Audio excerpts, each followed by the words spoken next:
Beginning, the child who shouldn't have run to me. I was never meant to stand in a royal court. I was a structural engineer assigned to the United Earth Diplomatic Fleet, a glorified maintenance specialist who ensured alien landing platforms didn't collapse under atmospheric shifts. My job was quiet, technical, invisible, which is exactly how I liked it.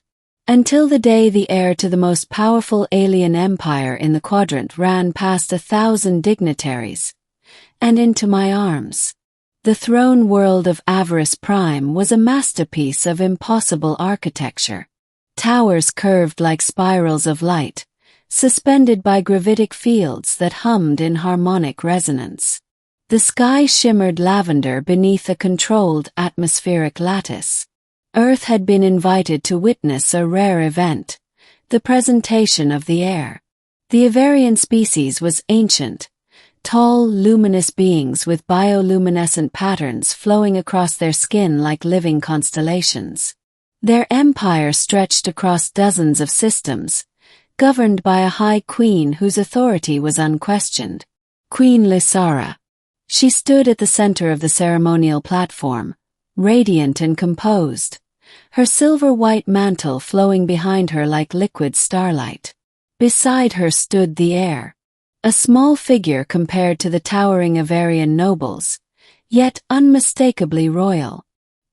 His skin shimmered pale gold, faint patterns pulsing across his arms. His eyes were brighter than the others, almost human in their curiosity. Prince Heir. The ceremony was meant to symbolize unity. Representatives from allied species lined the Grand Plaza. Diplomats bowed. Cameras floated in silent orbits. I was there only because a stabilizer in the eastern platform had malfunctioned earlier that morning. I had stayed behind to monitor the repair. I was at the edge of the gathering, not part of it, which is why what happened next made no sense. The young prince stepped forward as tradition demanded. He was meant to greet the council elders first, then the foreign ambassadors. Instead he froze. His luminous eyes scanned the crowd. Then they locked onto me. I felt it, like a spotlight burning through my chest. He took one step forward. Gasps rippled through the assembly. Then he ran. Not toward the elders. Not toward his mother. Toward me. Before I could react, the small alien heir collided with my legs and wrapped his arms around me.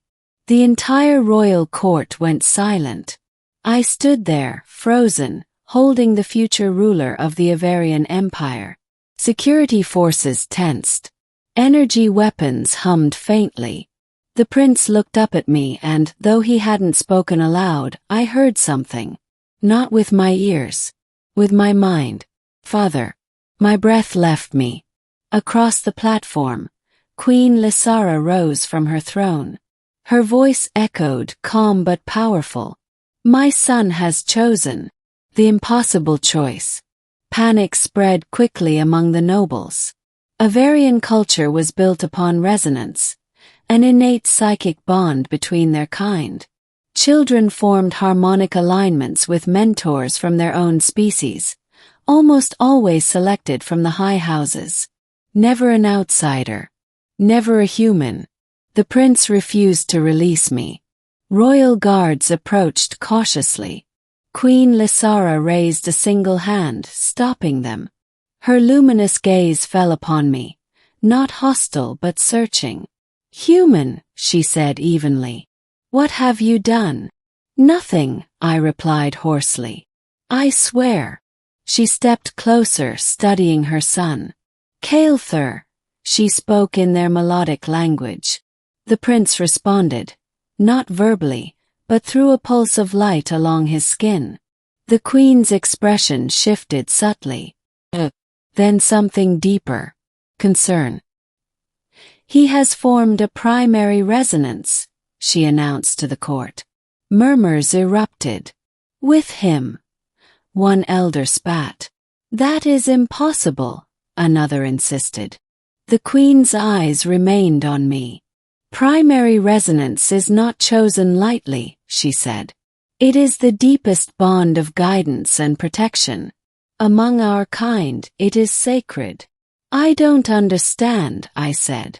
I'm just an engineer. The prince tightened his grip as if fearing I might vanish. Queen Lysara knelt before us. Her voice softened. He understands. The bond. I was escorted, not arrested though it felt close, to a private chamber within the royal spire. The prince refused to let go of my hand. When separated even briefly, his bioluminescence flickered erratically.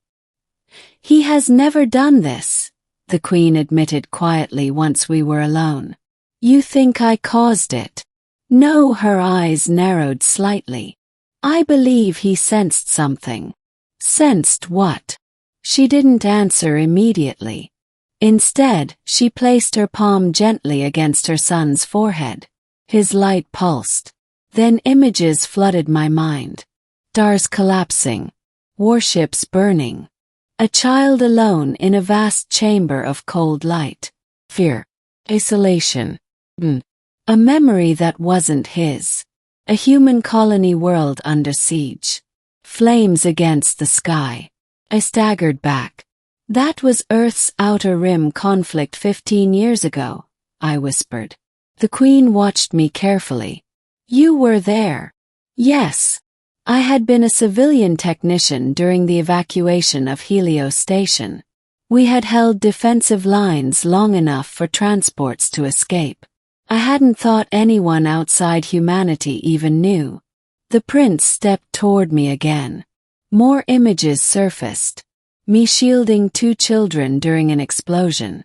Carrying survivors through smoke. Refusing evacuation until everyone else was aboard. I swallowed. I did what anyone would do. The queen's gaze sharpened. No, you did not. A threat within the court. News of the prince's bond spread quickly. Not all were pleased. The high houses relied on influence over the heir to shape future policy. A human mentor threatened that. That evening, during a private council session, an elder named Valor confronted the queen openly. This is contamination, he hissed. The heir's resonance must be corrected. Resonance cannot be forced, Lysara replied. Then it must be severed. My blood ran cold. What does that mean? Asked.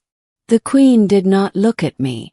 It means they would attempt to disrupt his neural alignment. The procedure is not gentle. The prince's light dimmed at the tension. Instinctively, I knelt before him. It's okay, I whispered. He looked at me, luminous eyes steady. The word was clearer this time. The queen saw my reaction. You hear him more strongly than others, she observed. I don't know how. She stepped closer. Our species evolved with heightened empathic perception.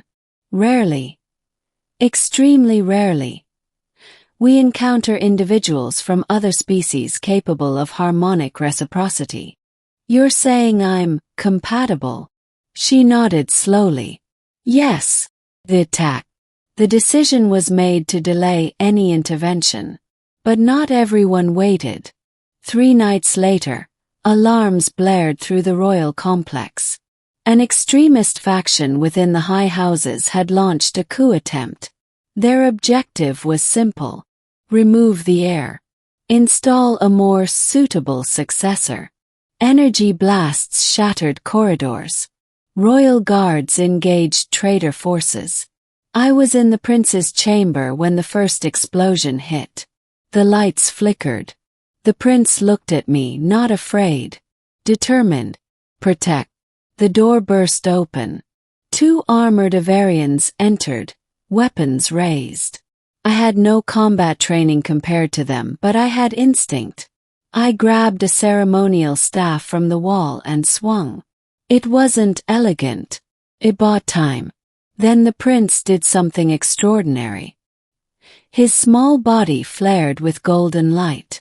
A pulse erupted outward, knocking the attackers back. The queen arrived moments later, cutting through the remaining traitors with controlled precision. When it was over, silence filled the shattered chamber. She turned to her son, then to me. "He drew power from the bond," she said quietly. "What does that mean?" "It means you are now part of his stability." The truth of the choice. In the aftermath, the coup was crushed. Valor and his followers were arrested. But the event forced a final decision. The queen summoned the full court. Before thousands, she addressed the empire. "My son has chosen a primary resonance outside our species," she declared. "Tradition does not forbid this. It has simply never occurred." Gasps rippled outward. "The strength of an empire lies not in purity," she continued, "but in growth." She beckoned me forward. My heart pounded. "You stand not as conqueror nor manipulator," she said. "You stand as protector. My son sees this. Therefore so do I." She knelt, not as monarch but as mother. "Will you accept the bond?" The weight of the moment nearly crushed me. "I'm not royalty," I said softly. "Neither is courage," she replied. I looked down at the prince. He stepped forward, placed his glowing hand over my heart. "Father." This time the word was clear and undeniable. I felt it echo inside me, not forced, not implanted. "Ozen." "Yes," I said. Middle learning to belong. Life in the royal spire changed. I was given quarters, not luxurious but integrated. The prince spent hours beside me as I worked on engineering tasks around the capital. He absorbed knowledge rapidly. Avarians matured slowly in body but quickly in intellect. I taught him human history, human mistakes, human resilience. In return, he showed me their harmonic sciences, technology powered by emotional alignment.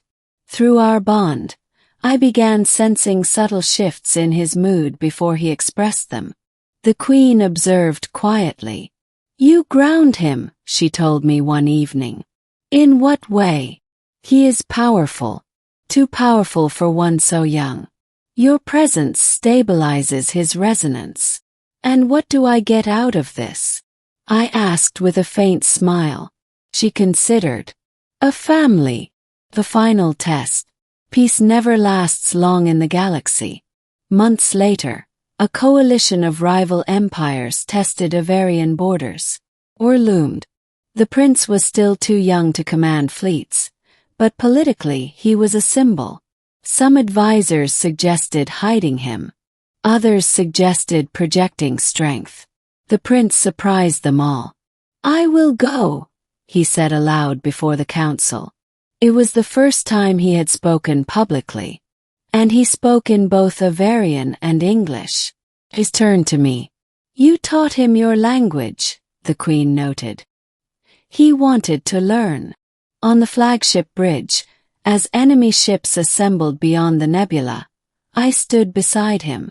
"You don't have to prove anything," I said quietly. He looked at me.